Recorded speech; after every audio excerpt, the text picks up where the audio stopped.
These kind of episodes are always the most fun ones to me in that sense, because they are, how should I put it? I mean, as I said, like many of the interviews I do are with people from my own field. So those are conversations I might have anyway at a conference or, whatever, after some talk. But I always enjoy the ones where it's basically like, without the podcast, this probably would never have happened, because there's just probably no way our paths would have crossed otherwise. So really looking forward to talking about wombats today. Something that I think most people don't know all that much about, at least when I tell people my fascinating wombat facts. They seem to not ever know any of them. So very appreciative, though. But actually, I wanted to start a little bit with that because my intuition is that in Australia, people know a lot more about that. Is that correct or not? I don't know. For us, I guess it's like this slightly weird animal that's really far away. I was just curious, basically, because, I always try and also trace like how people got into the research they do and that kind of stuff. And so I was just curious how, in your childhood, like how not normal, but like present, I guess, wombats were. Yeah. So where I grew up, there aren't any wombats, but growing up in Australia, we have a really big marsupial fauna. And so, growing up, we're quite used to reading books like Blinky Bill, which perhaps you've heard about that one. It's about a koala, though. I was going to say that's a koala, yeah. Yeah. Okay. Well, we have the muddle-headed wombat as well. But, yeah, there's some cool books like that. Yeah, I mean, that's basically how I heard about wombats the first time. So, I mean, I was born in England, but I grew up mainly in Germany. But I guess the muddle-headed wombat I would have been read to whilst we were still in England. So is that an English-speaking classic, or is it just like an Australian English-speaking classic? I don't know. But I would say it's an Australian book. Okay. Yeah. For some reason, we had this as a kid, and I think it was one of my favorite books as a child. I thought it was hilarious. I haven't read it in a while. Yeah. But I love that book. So if anyone has kids that speak English, check out the muddle-headed wombat. I was going to say with the wombats as well, in Australia we have a really big population of people from overseas now, and I suppose we always have, but we have more and more people coming from overseas. And an interesting thing that happened to me at work was somebody, said, "Oh, Julie, you work on wombats?" And I said, "Yes." And they said, "What is a wombat?" They didn't know what a wombat was. And they thought that it was a flying, bat-like creature. And I can't think of anything more funny than that. But anyway, yeah. I mean, maybe you should try and teach them. Yes, Give them I did. Probably pretty big wings, actually. Yeah. Not little wings. Yeah. Puts a whole new spin on, pigs flying. Yeah. No, we already have enough species of bats. We don't need the 3 more. Yes. Anyway, I was curious, maybe can we start by basically how you started working on, oh, actually, maybe no, for the people who really don't know that much, maybe what are wombats? So can you give like a brief summary of what they are, what they do? Yeah.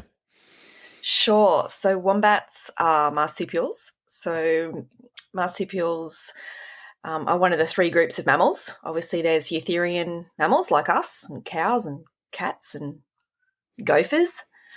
And then we have marsupials that they differ from eutherian mammals in that they give birth to immature young. So little tiny baked beans. Hopefully you know what a baked bean is. I do, yeah. Yeah, good. Anyway, beans, yeah. Yes. And they have pouches. They are one of the marsupials that have pouches. That's the mum. They are herbivores, so they eat grasses and sedges mostly. And because they spend so much time eating rough stuff, they have continuously growing teeth, which is quite a cool thing about wombats. They can run surprisingly fast, are nocturnal. They dig large burrows underground. So we have bare-nosed wombat that has burrows, and we have the hairy-nosed wombat species, 2 of those, and they have warrens. So they're much bigger and more diverse. What's a warren? Yeah, so a warren is a big burrow, I suppose, but it's got many openings and it's very complicated, whereas a bare-nosed wombat just has a burrow, which is pretty much 1, maybe 2 entrances and exits. Warrens take up a huge amount of space as well. So in South Australia, you can see the southern hairy-nosed wombat burrows from space. Okay, that's They're pretty big. Yeah. But is it still or maybe as a slightly broader question, but that also relates to this, what's the kind of social structure of these animals? I mean, do they live in wisdoms, I guess is the plural, right? But basically I was just curious with the difference between basically whether also more animals live in a warren or just each animal has more space. But maybe first, before we answer that, what's the social structure of these animals? Yeah, so mostly we would regard them as antisocial, or they hang out by themselves. Bare-nosed wombats, which is the species that I most commonly work on, they can have, up to 10, 12, 13 burrows, and they will move around to them at all different times. So they might have a different burrow every night, but then some of those burrows might be in the same area as another wombat lives. So they'll share them, but usually not together. Oh. Yeah. So why? I mean, why do they, not have basically one home that they dig for themselves? Yeah, I suppose they can get up to about 40 kilos. They're a pretty big, hefty animal, and so they need a lot of food. So they have a big home range, and you go out and you eat the food that you need to eat, and then when you need to go home, you just go to the closest one, I suppose. I don't think there's any particular reason why they do it that way, but yeah, it's probably convenience, maybe. It's like a traveling salesman or something who then goes to the nearest hotel. Yeah, exactly. I was a little bit surprised when you kind of said that they're, in a sense, antisocial, because I've seen some videos of wombats where it seems like, at least from some videos, you can almost treat them like pets. They seem very playful and, they don't seem like aggressively antisocial in that sense. The little ones, they're really cute, really lovely. And then they grow up and they might be like humans in a lot of ways. They become a grumpy teenager and they like their own space. They definitely like their own space. I am aware of wombats not liking people in their area and, attacking them. So they're really big animals, right? So they're 40 kilos, they're big teeth, big claws. You don't want to mess with a wombat. Most of my research is really hands-off, so non-invasive stuff, just because of that reason. So, yeah. And on YouTube and on social media, you always see a cute little wombat, and they are gorgeous little wombats. But, yeah, when they get big, you don't want to mess with a big wombat, yeah. And I suppose in terms of being antisocial, I probably shouldn't say antisocial. I would say tolerate each other. I mean, I have seen large open areas where they'll graze sort of together, but they'll be sort of spaced, they'll like their own space, if you like. Mm. Okay. Yeah. So there's always, they keep their distance. Yeah. Okay. But then even in the what was again the warren, even in those, it's still only one animal usually. Yeah. Sometimes there can be multiple animals in there as well. Yep. And we don't really know that much about northern hairy-nosed wombats because they're critically endangered. So we're still learning a lot about them, but they are regarded as quite skittish animals. They see a human, they'll run away. They're definitely not used to humans in that regard. Yeah, we'll talk a lot more about the northerns because it seems like there's quite an interesting history of those, especially recently. Mm-hmm. As a spoiler would be, I think actually they thought they were extinct at some point, I read. And then they found a few more, and now it seems like you're managing to keep them as a species so that they're not going to die out. But yeah, we'll talk more about that later. Yeah, maybe as a kind of last kind of generic, like what are wombats kind of question is like, what are their predators? What are their natural threats? Yeah, sure. So the things that wombats are threatened by, I suppose, is things like predators, yes. So the little ones can be taken by foxes and wild dogs. They do have some strategies they can use to reduce the incidence of predatory behaviour on them. They tend to use their bottoms to block entrances. And I was just actually reading a newspaper article for the 1800s just the other day, and interesting story. And I did see that somebody's dog went in a burrow, and one of the wombats, they squash it up against the top of the burrow. So they do use their bottoms as defence.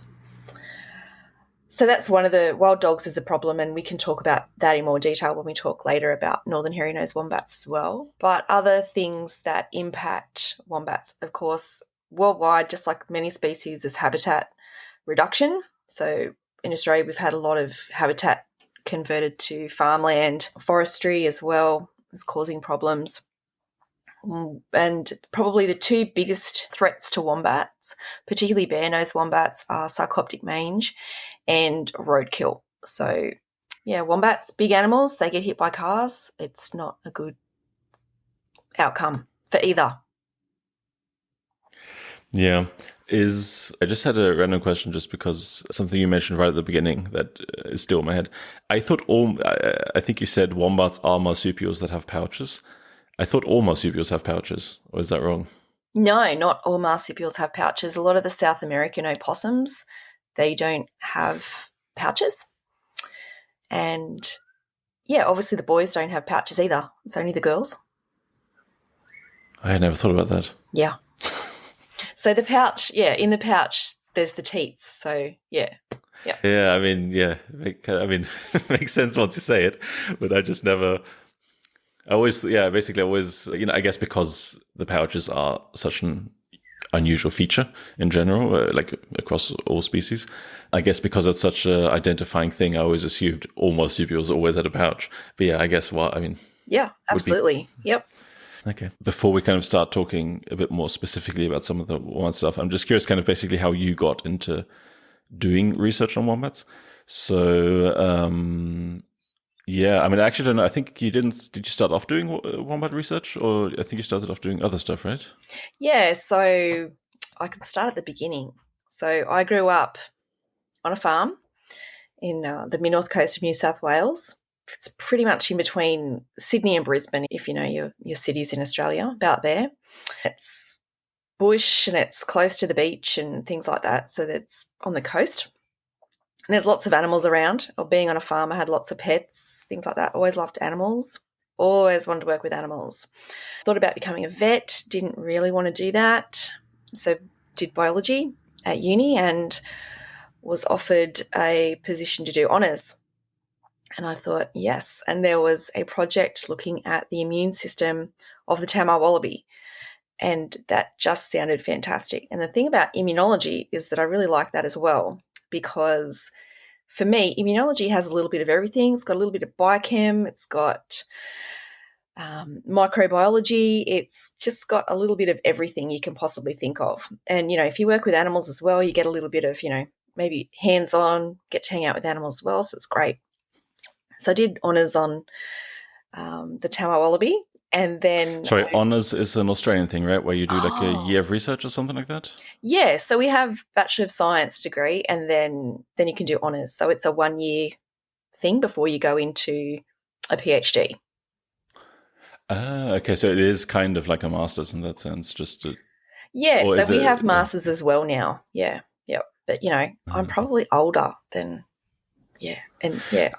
I think it's just in Australia. I've heard from Australians saying this honours thing, and in the UK, I think it just means you didn't fail any module or something like that. So I think it's the same word but used quite differently actually. But yeah, anyway, so you did basically a 1-year research project. Yeah, yep. And then I did my PhD on the development of the marsupial immune tissues, and I was really interested in that because marsupials are little tiny baked beans, and they don't have mature immune tissues. So, they're born into this world that has microbes everywhere, and yet they manage to survive. So that to me was pretty cool and amazing. So that's how I got into that area of research. Then I ended up doing a postdoc, and then I did a job came up at Western Sydney, which is where I work now, working on animal science, and I obviously a teaching and research position. So that was fantastic. And it was in animal science and zoology, which was, fantastic. And some of the researchers in my school were doing other things as well. So there were some ecologists, there were some agricultural scientists, there were lots of different people working on different things. And one of the things I got involved in was doing some spotlighting surveys out in basically the bush in the Blue Mountains. And I went out there and we were spotlighting and we saw wombats, which was really exciting because I hadn't seen wombats. So just briefly, what's a spotlighting survey? Oh, okay. So you have to shine a torch on an animal and their eyes shine back so you can see them. And so you can do spotlighting as an ecologist. Spotlighting is done to count animals and all different sorts of things. So it's a field research technique. So we go out and we spotlight animals. And I would go out, and before it got dark, you get ready, to do your surveying, and I would see wombats out during the day, and they had sarcoptic mange. So this sarcoptic mange is caused by a mite. So it's equivalent of scabies in humans. So the same sort of thing. And it infects approximately, about 150 mammalian species, sarcoptic mange. But I saw it in the wombats and it's really sad. So they're like, they're all crusted up and they're itchy and they're out during the day because they're nocturnal animals, so you wouldn't normally see them out during the day. And they've got all crusted over their ears and their eyes, and, I just wanted to help them out in some way. So that's how I got into working on wombats, because I saw that there was an immunological response to a parasite, and so the wombats actually die from sarcoptic mange. So I'm not aware of any wombats that have managed to recover from sarcoptic mange if they haven't been treated. So, yeah, it's a really horrible disease. So that's how I got into wombats. Nice. Horrible diseases and some empathy for the suffering animals, yeah. I guess maybe we can, whilst we're on the topic of sarcoptic mange, however it's pronounced, one question I kind of had was, what can you do to help wombats with this? I mean, if it's, in a zoo or whatever, then I'm assuming it can be treated in some form, but especially if it's in the wild, I mean, how do you help the animals? Yeah, because it seems like a very difficult thing to do, right? If the animals are quite solitary and in the wild. Yeah, I mean, how do you help those animals? Yeah, absolutely. And I suppose I've probably been working on this for like about 10 years now, so it's really not an easy one. If somebody has like a dog or, a person has sarcoptic mange or scabies in people, it's easily treatable. You just can give them an injection, or we can go get some treatment and put on the animal, just similar to having flea infections on your cat or dog, can give them a treatment. But because they're wild, and as I pointed out before, they can have multiple burrows, so they could be in any burrow at any time. They're nocturnal. They're big. You can't catch them. Lots of things like that, make it really difficult to treat wombats. And there are lots of fabulous wildlife carers out there that are treating wombats for sarcoptic mange, and it's an ongoing battle. One of the big problems is, or one of the big things that they do is they can treat wombats directly. So you get a pole and scoop, a really long pole with a little container at the end, and they pour it on the wombat if they can get close enough. So if the wombat's really badly affected, they probably have no idea that, a human is nearby, so it's able to be treated. Often you have to do multiple treatments, but as I said, there's no guarantee that you'll be able to find that wombat again. So it's a really big problem in that regard as well. They don't like being brought into captivity. They don't cope well with that at all. They have very high stress levels, so often it kills them as well. So the other way that wombats can be treated is having a burrow flap. So that's a flap that is put over the top of the burrow, and when the wombat walks in, it will get treated, or when it comes out, it will get treated.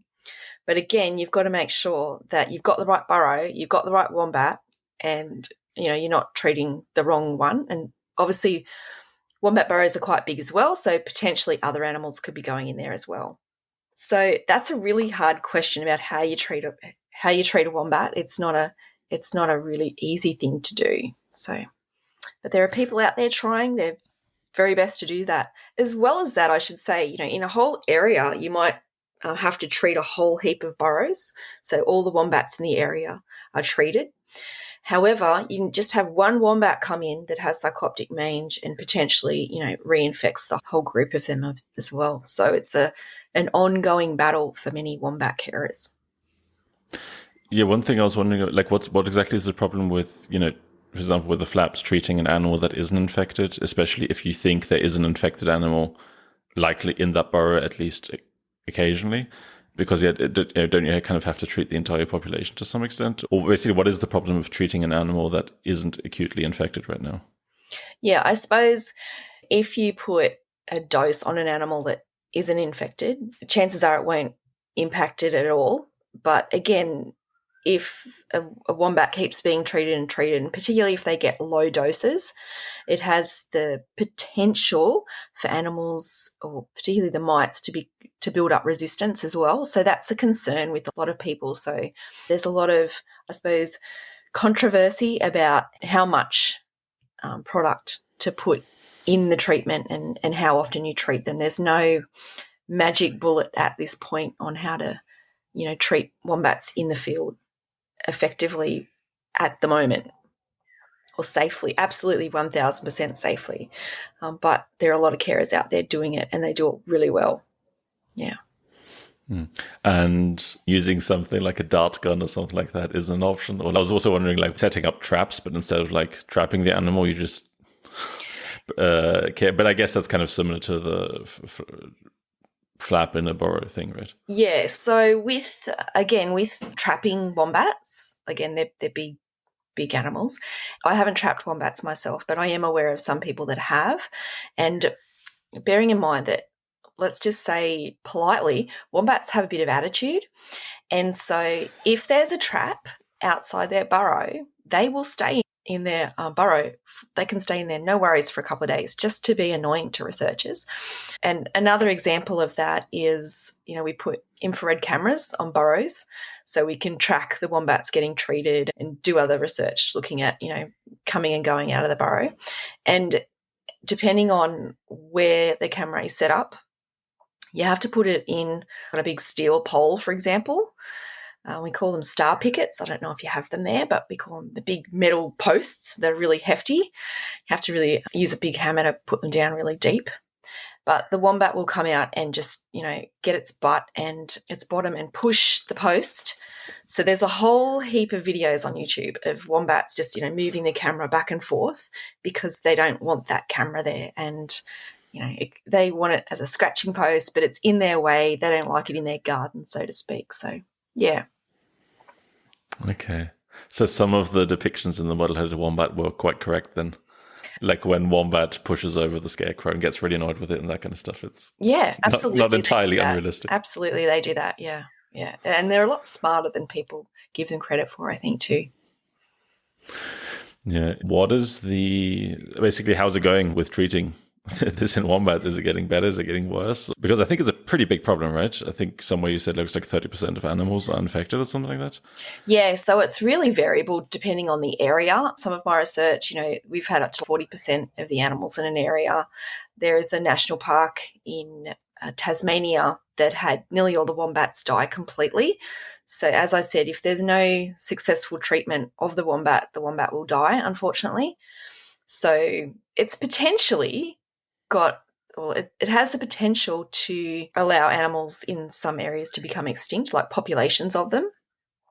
The bare-nosed wombat is regarded as least concern by the IUCN, so they're not at risk at the moment, but potentially small pockets could become extinct from mange. So, yeah. Sorry, I don't even know if I answered your question.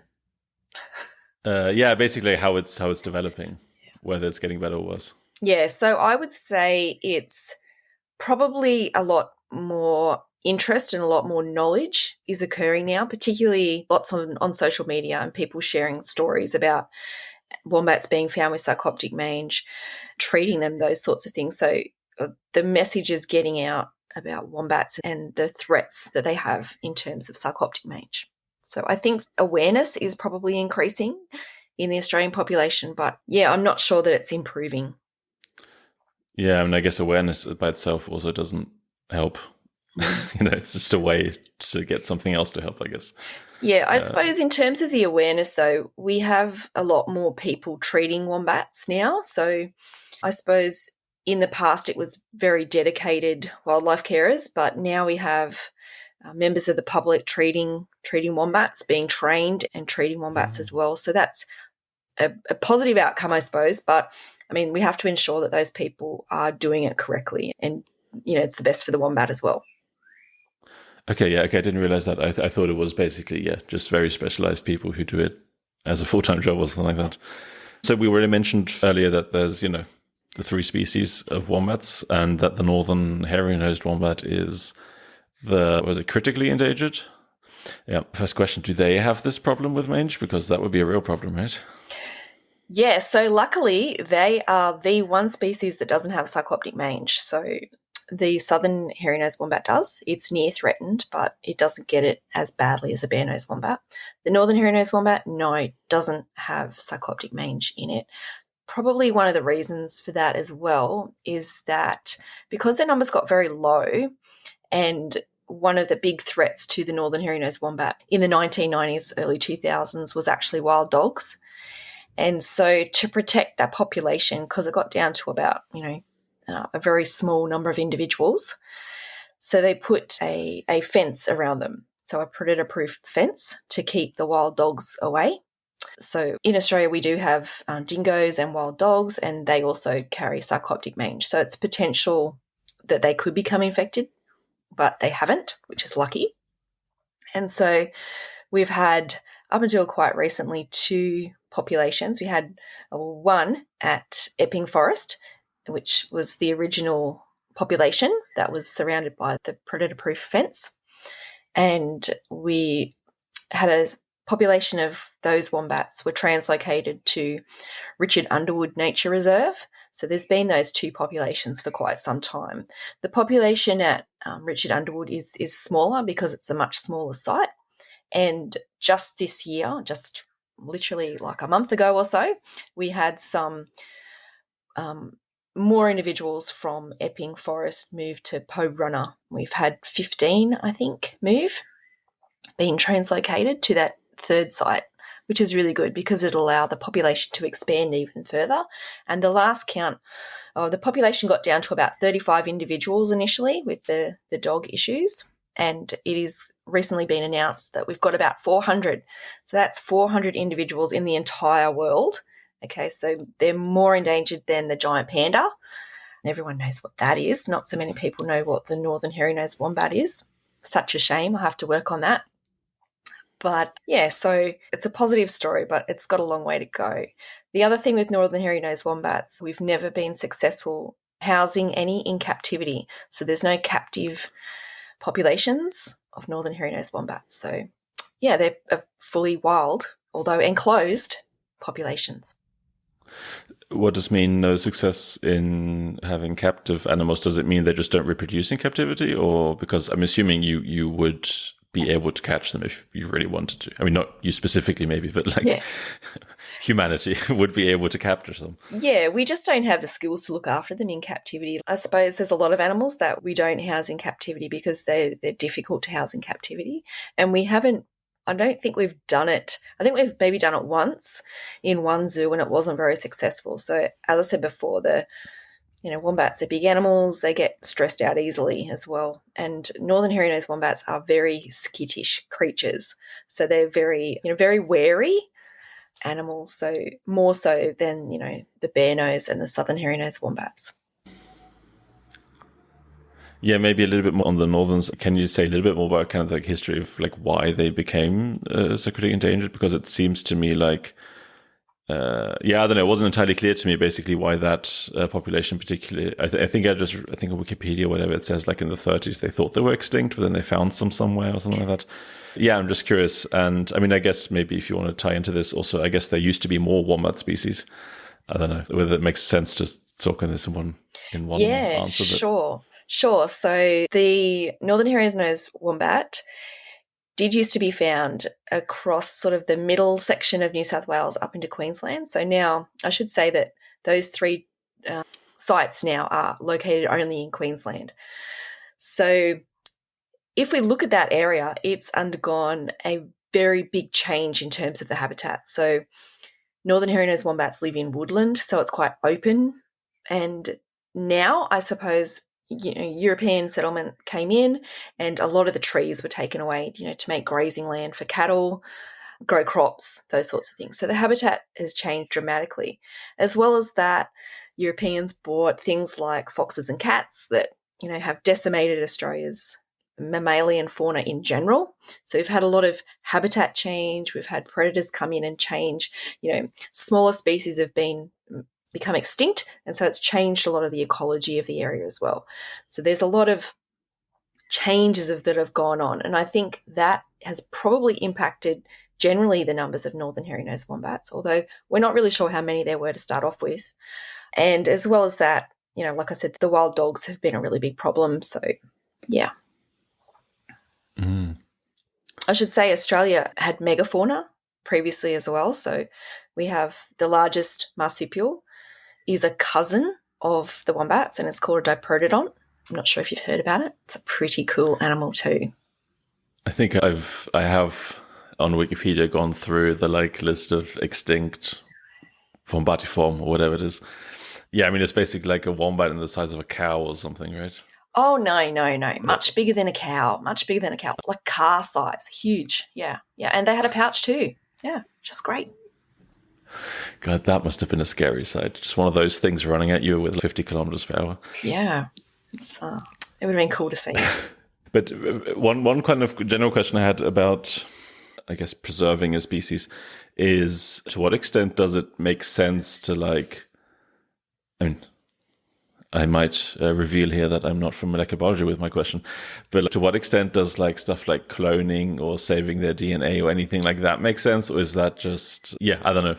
Yeah, maybe does that make any sense at all? Or? Yeah, so in Australia we have, as I said before, we've unfortunately had the worst extinction rate for mammals in the world in Australia. So it's not something that we're proud of, but that's life.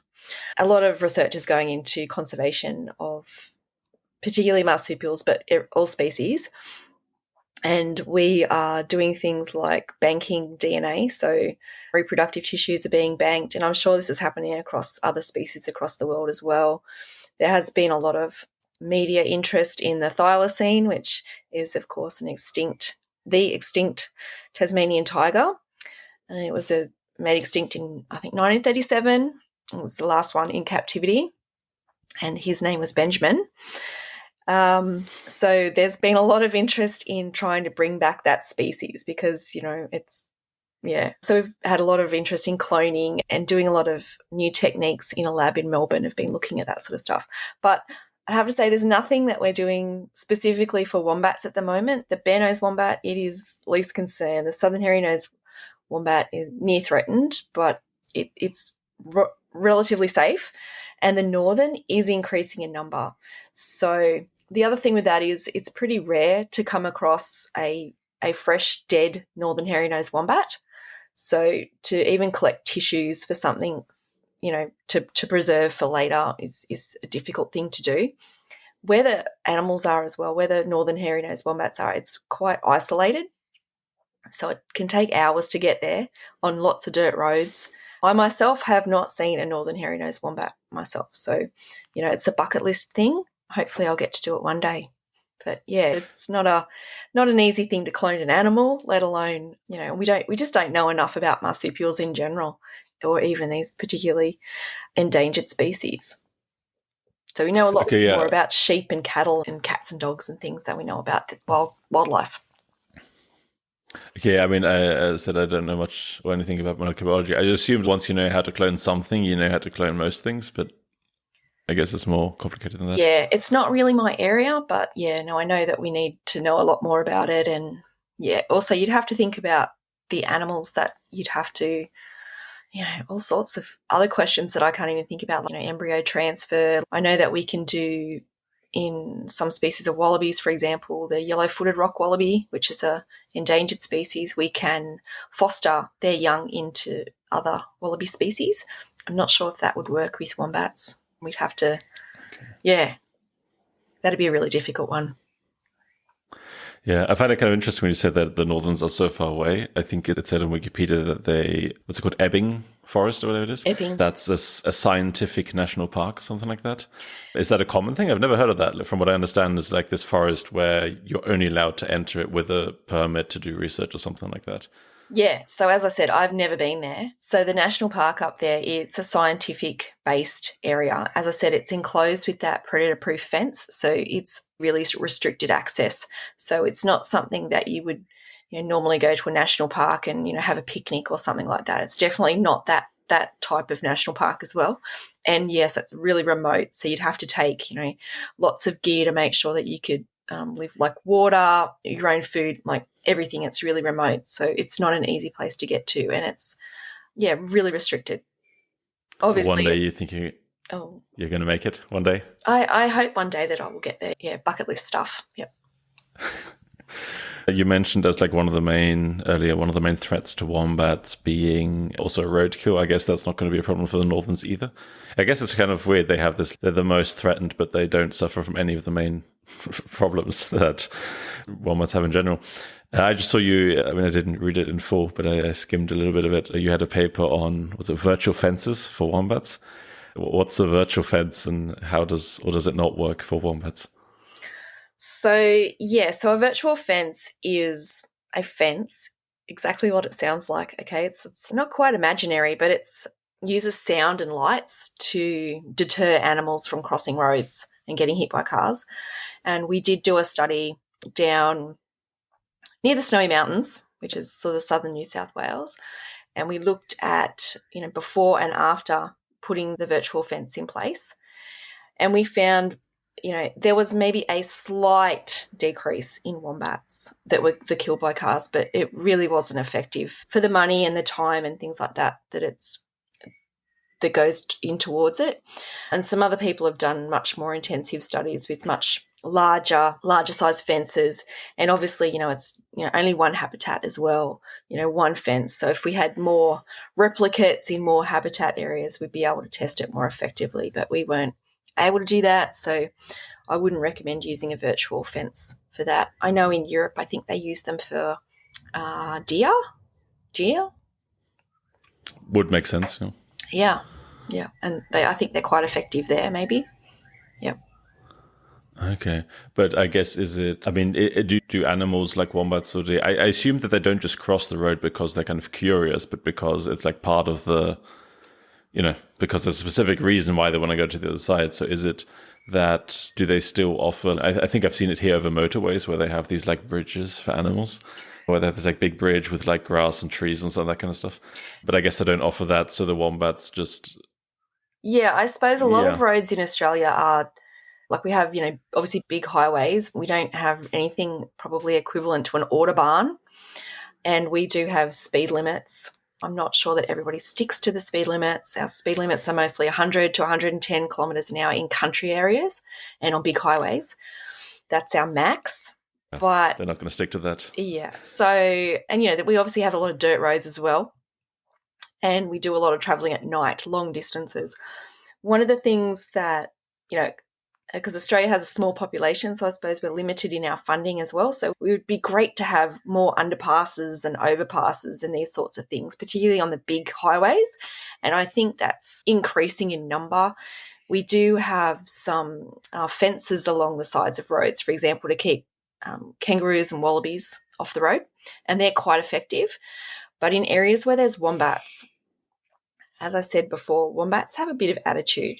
So if somebody puts something in their road, they're just going to take it out, okay? So if someone puts a fence in their road, they will just go straight through it, okay? So they have no respect in that way. So fences don't work for wombats. Yeah, there's other things that people have done as well in terms of other species as well, like putting up poles. So things like sugar gliders and large gliders can jump across the poles, one to the other. What's a sugar glider? A sugar glider it's a marsupial. It's like a possum, and it has skin that they use like a flying squirrel. They're a bit like a flying squirrel, but marsupial. Yeah, but obviously for a wombat, wombats don't, climb up poles, and they can't do that either. So that's not effective, but they can use that. Possums use ropes across the highways as well, and koalas.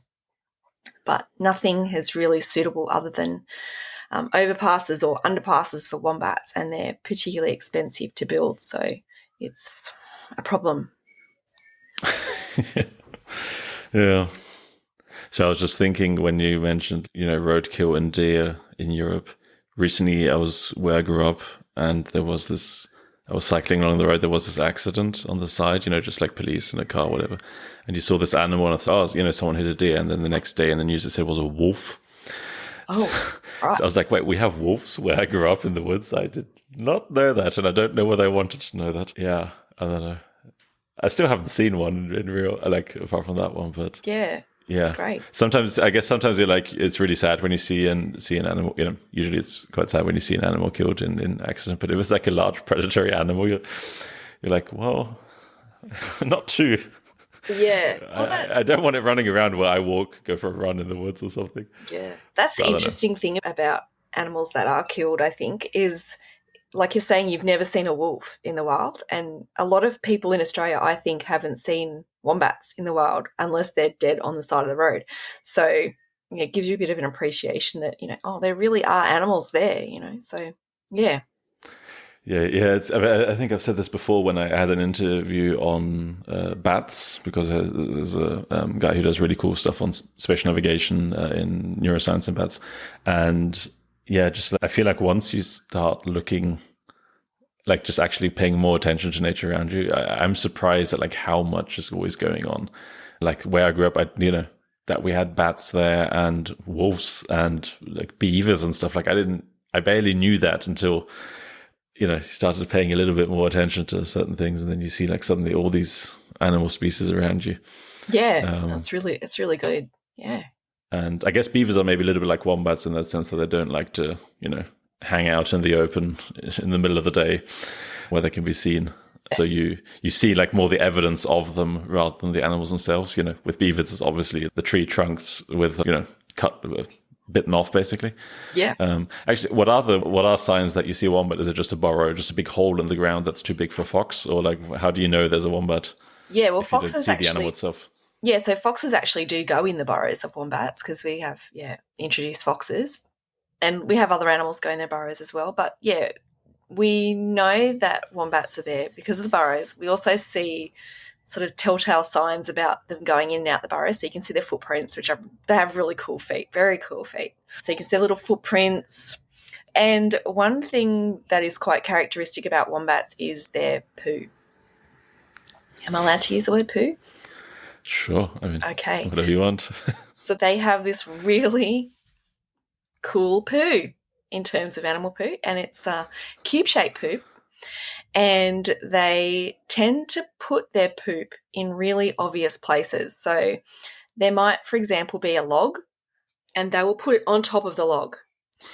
Or there'll be like a big grassy type shrub, not a shrub, but a big grass, and it'll put the poop right on the top.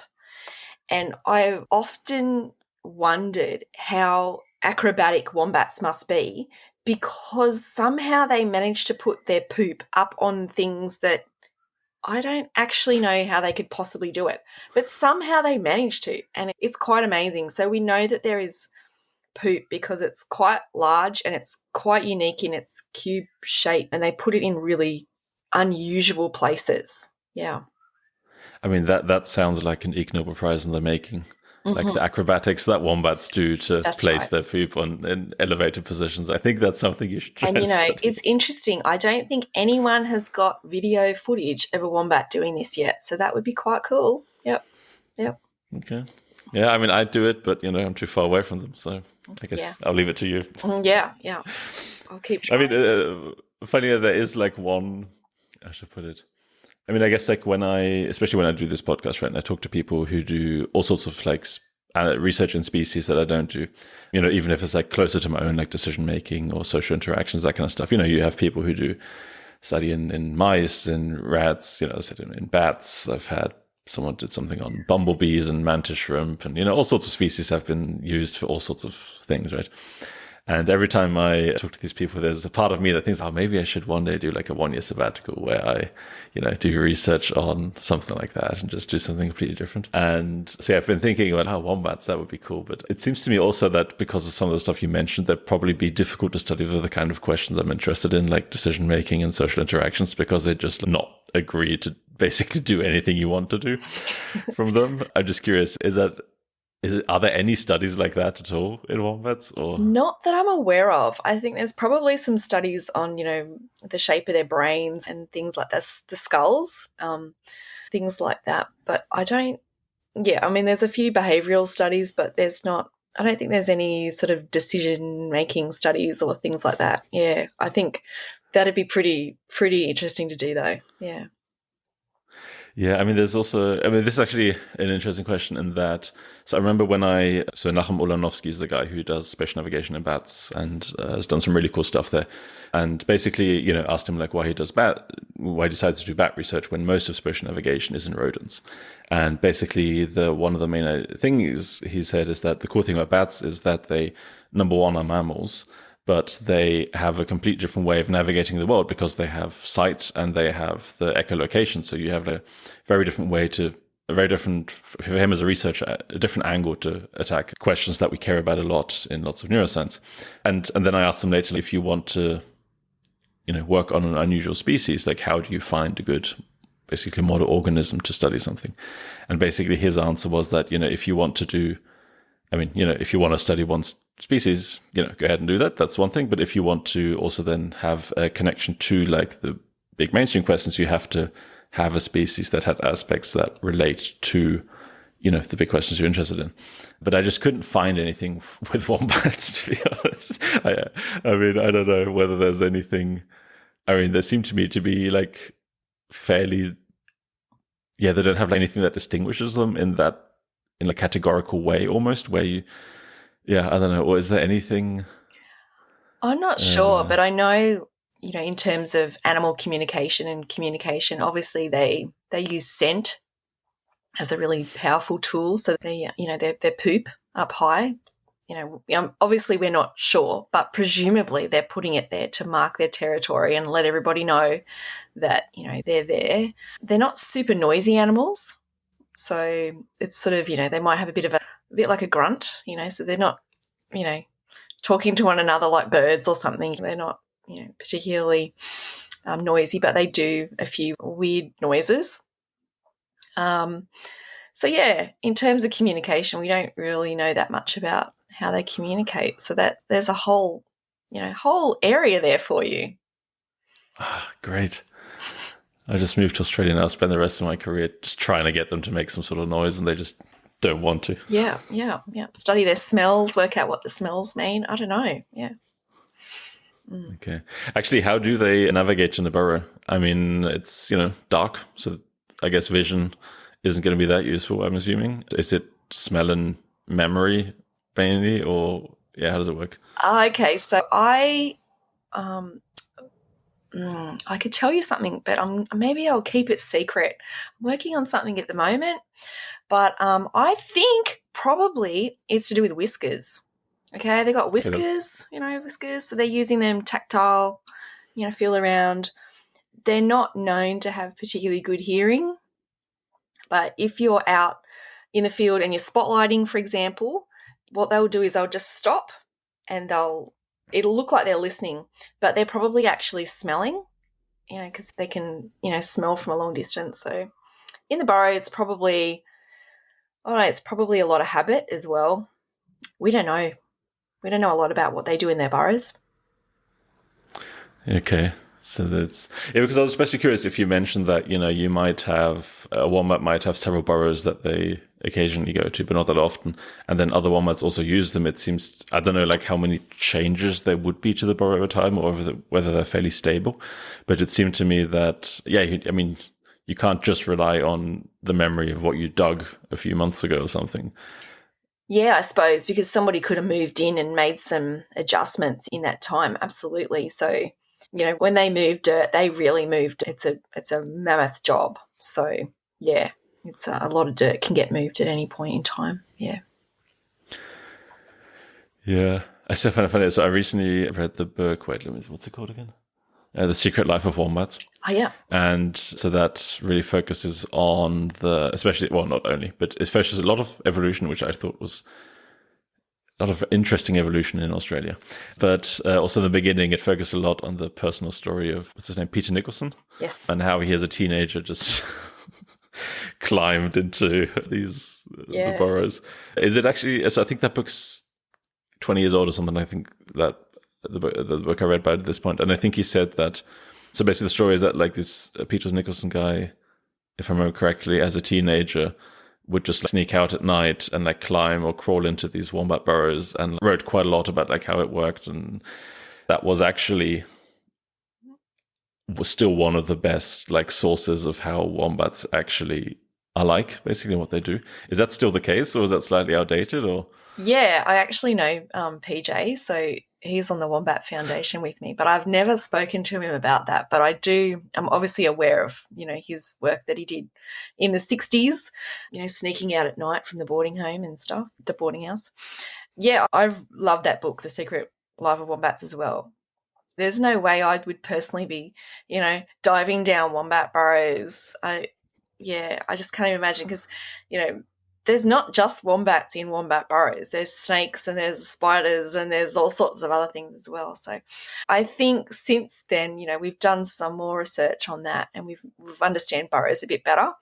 And, we know that they use them to make sure that they're pretty good in terms of temperature regulation. So, they might vary between, not super cold and not super hot. So that's one big reason they have the burrows. So, yeah, I think we're learning more about burrows, but I think we've still got a lot more to go. Yeah. So can you use stuff like little robots or something to, drive through them and take videos? Or basically how, because that's one of the difficult things, right? Like, how do you study a species that has I guess as a general question, has a very different lifestyle to humans, and even if they're big, are still much smaller? Yeah, so I know there's one researcher in South Australia, David Taggart. He did some research with a little, like a remote control car, and he drove it in the burrows and had a look. But I remember he gave a presentation at a conference, and he was saying, every so often, because the burrows are so big, and that was in the Warrens, so that's in South Australia, so they're in Warrens, they're really big. And so he would keep getting his cars lost in there, and then he'd have to dig them out. So it wasn't a great story in terms of that stuff, but he did find some pretty cool stuff. We've also, I myself have put infrared cameras on burrows to see, who goes in and who goes out and those sorts of things as well. And so we're learning more and more about it. So we've just got so much more to learn. That's all. Yeah, the burrows and warrens were pretty famous in the wildfires, right? When other animals also used them. Is that actually true, or is that more just a popular myth? There is no way that a wombat is going to like wave to another animal and go, "Hey, come down my burrow." Yeah, no way. So that's definitely a myth. But I think, if there's an animal that is in danger, if it's going to die, it's going to go down the burrow, no matter if there's a wombat there or not. So I think that's the case. So there might be multiple animals sheltering down a burrow at the same time, but I don't think it's the wombats sort of, funneling other animals in there. With the fires that we had in 19 and 20 a few years ago, it was absolutely devastating in terms of Australia's east coast. So, we've had a lot of habitat that was basically destroyed, that hasn't been burnt for a really long time, and it'll take, 100 years at least to recover. So it was devastating. How did that affect wombats? Because I guess they were probably safe in the burrows, but they, as you said, they graze, right? Yeah, so in a lot of the areas where the wombats are, it was completely gone. So up to huge trees, the tops of the canopies were taken out, all the vegetation around everywhere. So there's no grass, there's no vegetation around for a really long way. So there was a lot of wildlife carers out in the field providing supplementary food for, animals and water as well. Because the tops of the trees got taken out, as like koalas and possums and gliders, they were really impacted as well. So, it was a devastating time. So how's that now? That was 5 years ago? Yeah, so wombats, bare-nosed wombats, for example, they take about 2 years to raise a young.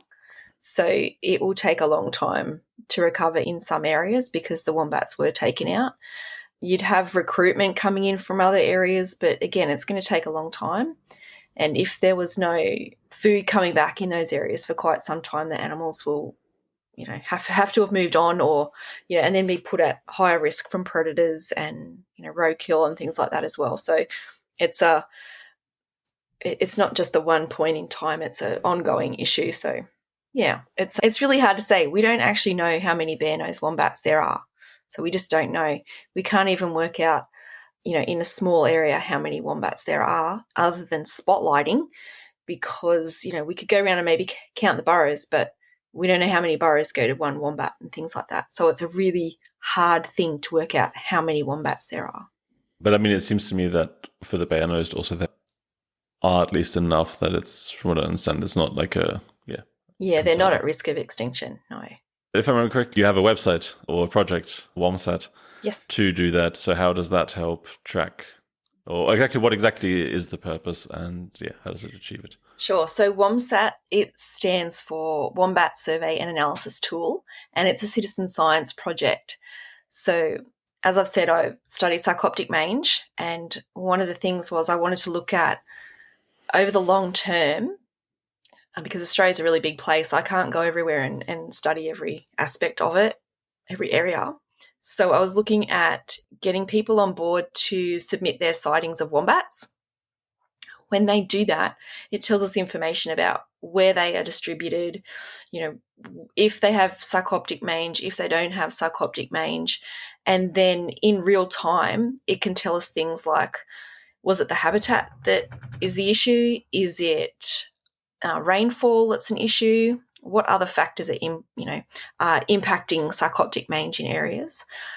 As well as that, because roadkill is such a big issue with wombats, people can submit their sightings of wombats that have been killed by cars. You see them on the side of the road. And when we can identify hotspots. So in a particular area, for lots of wombats being hit by cars, we know that's a hotspot. And then we can focus mitigation strategies in that particular area. So, maybe not a virtual fence, but maybe there's some other things that we can do. We can put up more signage, we can put up other things that can help to reduce roadkill, for example. Signage for the drivers? Yes, not for the wombats. Yes. Okay. Yeah. Yes. I mean, but what does that do? Because I mean, I guess no one wants to hit a wild animal whilst they're crossing a road. I mean, is it just so that people don't break the speed limit too much, or what does the sign? How does that help? Well, if people are aware that there's a wombat in the area, particularly if it's a sign that maybe only turns on at night, like it has a light, those sorts of things, people are more aware than, if you drive past a sign every day, that says whatever the speed limit is, you probably just don't worry about it anymore. So there's no point in those sorts of signs, but different mitigation strategies to help reduce roadkill is important. I don't think I really answered your question there, sorry. No, I mean, I guess my question was more like that, if you're driving through a wood area or something like that. I mean, in Europe, that would be the common thing would you have, you're driving through a forest or something like that. And, because it's in the middle of nowhere, you have a speed limit of 70 to 100 kilometers per hour or something like that. I mean, if you're driving 70 kilometers per hour and a deer just jumps in front of you, I mean, there's not much you're going to do anyway, right? So that's kind of what I was getting at with what can a sign really do, because it's not like people are going to start driving 20. Yeah, agreed. Yeah, but it's also about awareness as well. So people, okay, wombats are out during certain times of day. We need to be driving slowly, being more aware. It's not just wombats. There's kangaroos as well. So kangaroos, eastern grey kangaroos, probably the same size as a European deer. I mean, they're big animals as well. Cause a lot of damage. There are people that have hit kangaroos and wombats and have died because of the car accidents they've been in. So it's not just a wildlife issue, it's a people issue as well. Increases, insurance premiums, all those sorts of things as well. So it's not just a wildlife issue. Yeah. You already mentioned the Wombat Foundation earlier in passing. Can you maybe say a little bit more about that? I mean, is it just for preserving the northern wombats, or is that just kind of the main thing right now? So that's what it's focused on. Yeah, so the Wombat Foundation was established in 2004, and its founding members are Jackie French, who was a famous Australian author, PJ Nicholson as well, the guy we're talking about that goes down the burrows. So there's a few more members now, but it was established primarily to help the conservation and increase awareness of the northern hairy-nosed wombat. So we work with the Queensland Department to help conserve it, and it's only focused on the northern hairy-nosed wombat. Yep. And obviously people can donate as well, so to help the wombats. Yeah, so how does, by the way, Jackie French, I think I gave my nephew the book Wombat in the Snow. Or something like that. Or Diary of a Wombat. I can't remember. Diary of a Wombat. There's a few Wombat children's books out there. I can't remember which one is by Jackie French now. But Diary of a Wombat, yeah. Yeah, I feel like this episode is most useful for people with children who want to buy children's books. For sure. Or you can read them as an adult. Yes. It's legal. Yes. But what does a donation do? What is the mechanism, basically, by which the foundation helps the preservation of northern wombats? Yeah, so the Wombat Foundation helps fund conservation efforts. So, for example, with the recent translocation of wombats from Epping Forest to Poe Runner, we were able to sponsor the crates that the wombats were moved in. So they're incredibly expensive items, believe it or not. So that was one really important thing that we could support. And another thing that we're hoping to support very soon is some collars. And the collars will be used when the wombats are captured and then released at the Poe Runner site. And then we'll be able to track the wombats and make sure that they're going okay and settling in nicely. So that's what they will be used for. So when you mentioned boxes, I imagined, you're these, what's it called? I can only think of the German word. When you're transporting horses, the thing you put behind the car, I imagine those, but like much, much smaller. Yeah. So there's two wombats side by side being pulled by a car. Yeah, so they're more like a gigantic dog or cat crate, like really big one. Yeah, and I think it's something like a 10-hour drive from one site to the other. So you've got to catch the wombat in the crate and then transport it. So obviously it's in luxury air-conditioned four-wheel drive on its drive and, cared for fantastically in those little crates. So, yeah. But how did that go for the wombats? I mean, you said they're often very timid or get stressed when they're in captivity. Yeah, I mean, because this was a month ago or whatever. How did it go for the wombats? Is there any... how do you even know that it worked? Yeah, so I haven't spoken to the people in the department, but I do know that they translocated 15, and I know that they're all doing well, and that's as much as I know. It's a pretty, it's a bit of a top secret, mission really, but yeah, they're going well. Okay, so top secret missions in Australia are slightly different than other countries. Yeah, it's not quite James Bond or anything, but yeah, no, it's important. Moving wombats is cool too. Yeah. It's very specialised skills that you have to move the wombats with, so yeah. Yeah, special agents in Australia. Yes. That's what they Absolutely. They are heroes. They are definitely heroes, the departments. Yeah, I mean, I wouldn't know how I would try and capture a wombat that's probably in the burrow most of the time. Actually, how do you do that? Yeah, how do you capture... like those 15, for example? I mean, maybe you don't know specifically how they capture those, but like if you have, let's say, a population that's not that big, right, like the northerns, and you try and capture them, how do you select the right ones to capture and then actually do it? Yeah, that's a hard question. So they do like a census every couple of years, and they use, it's called a hair trap. And so it's basically like double-sided sticky tape, and the wombat will go in and out. And so that removes like a little bit of hair, and so they can extract the DNA and look at the genetics of the animal. And they put lots of cameras out so they know where the wombats are.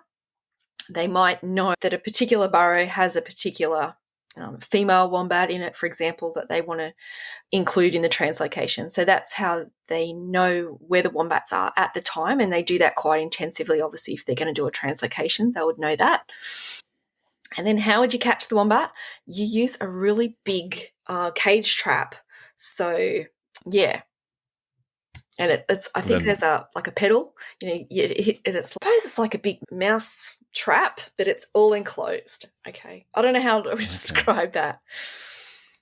Yeah, it's a big cage trap. Okay, makes sense. Yeah. We technically call it a cage trap, yeah. Okay, yeah, but it's not like obviously they like chase them and jump on them. That wasn't going to work, but no.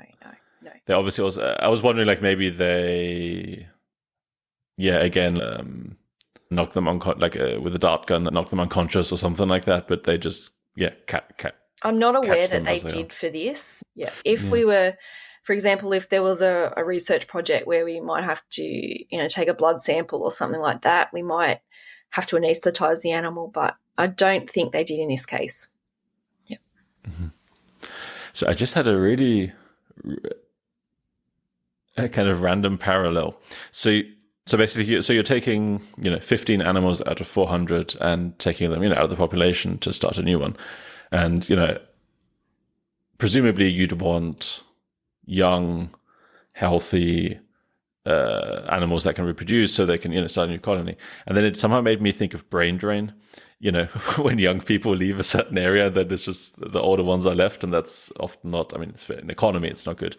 But I guess in the same way, I was wondering basically, is 15 out of 400 just not that big that it makes a huge difference? Or because obviously you want to keep the old population healthy and growing strong also, so you can't take out like too many of the younger ones. So how does that basically work to maintain one population while starting a new one? Yeah, well, I don't know the sexes or the ages of the wombats that were moved, and there's probably a good chance that they don't know how old the wombats are, all of them anyway, but they might have moved some juvenile wombats, for example, that are independent. There's a pretty good, I would suggest that they didn't move any mums that had joeys in the pouch, for example, I think, because that's more risky. And this is, the first go in a while of doing a translocation. I suppose the other thing is you want to have a bit of a mixed population too. If you've got, I could be completely wrong, I'm guessing, but I'm thinking it wouldn't really matter what all the ages were, because if you've got some older wombats as well, they're going to be very experienced and they're going to be building the burrows and all those things as well. So there's all those sorts of things. They had to build some pre-burrows, so that when they released them, they had some little burrows to go into as well. So there's a lot of setup that goes into it. It's not, I suppose if you only have, wombats all the same age, that's going to be a problem too, because, they'll all, sort of die off at the same age as well. So, just through natural causes, not the translocation.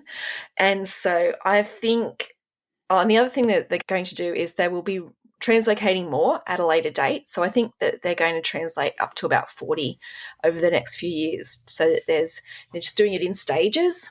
This was the first one to see basically how it went. Hopefully it was, and as we know, it's going well. So that will give them more confidence to do 2 more at a later date as well. So, yeah. I see. There's something very adorable about imagining adult people digging holes so the wombats feel at home. Yeah, absolutely. Yeah. Yeah. Yeah, that's nice. So at the end of each interview, I ask my guests the same 3 questions. The first one is, what's a book or paper that you think more people should read? Yeah, it can be famous or not famous, old or new, but something that you think people should read.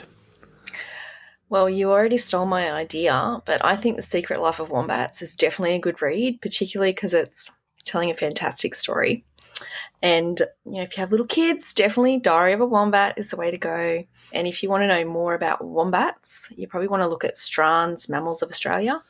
It's got some great info in there as well. It's sort of like the Bible, if you like, of Australian animals. Yeah, I'll put references, I'll put exactly what that is in the description.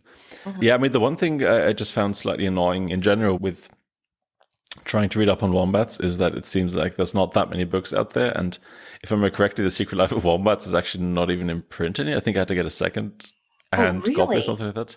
Oh. Or at least I think it cost me a lot of money to get that book. Oh, really? I Googled it today and it was $24, I think so. I thought it was pretty good. Okay. I think I paid like 30 or something for that. I mean, it's not like a huge amount of money, but for paperback. Yeah. But maybe, see if you can get it through your local library. Yeah, maybe so. Or, I mean, I think, I'm not even sure whether I got it through Amazon. I can't remember. Yeah, anyway. Yeah, I really enjoyed that book too. I don't think I've actually finished it completely yet. But yeah, there's definitely some... Again, I really found this story really fascinating with just the evolution of species in Australia. And I think he mentioned something like Australia is a bad, like fossils don't stay very long there or something like that. So like the record isn't as good as it is for other countries. But then they had this like one area where they suddenly found like all the fossils and suddenly all of it made sense. And it was really fascinating. And clearly I should read it again because I can't remember. Yeah, I don't remember that bit actually. Yeah, but yeah, it's been a while since I read it.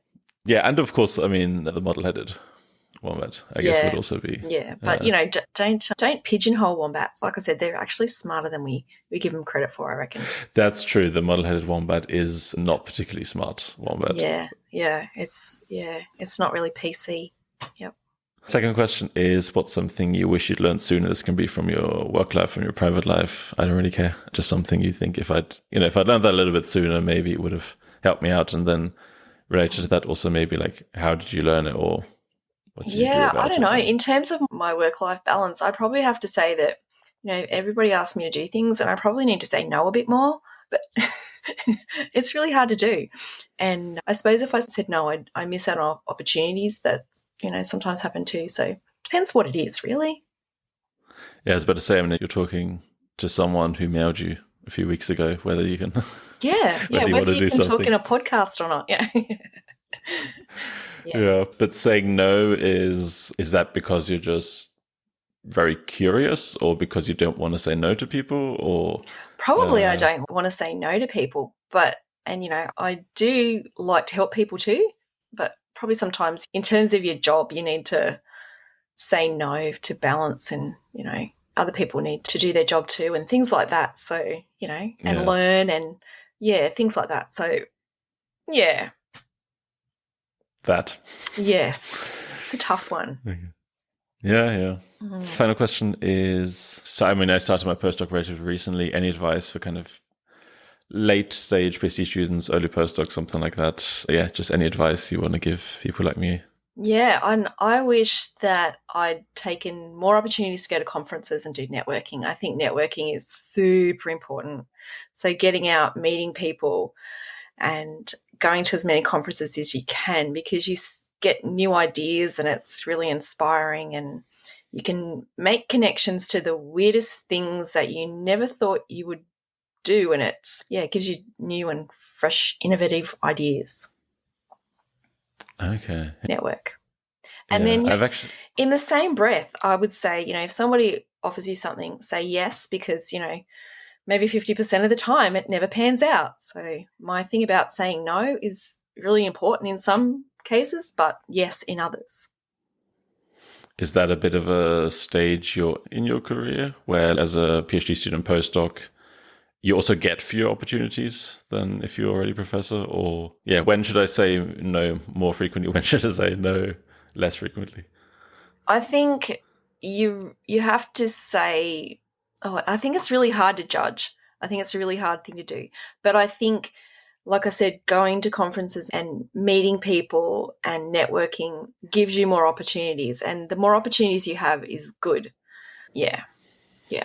Okay, and then once you have them, then you might actually have to say, well, I can't do these 5,000 things, but again, it's unlikely that they'll all pan out. But it means that it gives you opportunities to meet people that maybe get a position in another lab or something like that as well. So or somebody says, oh, I met such and such, they're probably interested in this position and things like that. So I think that's really important.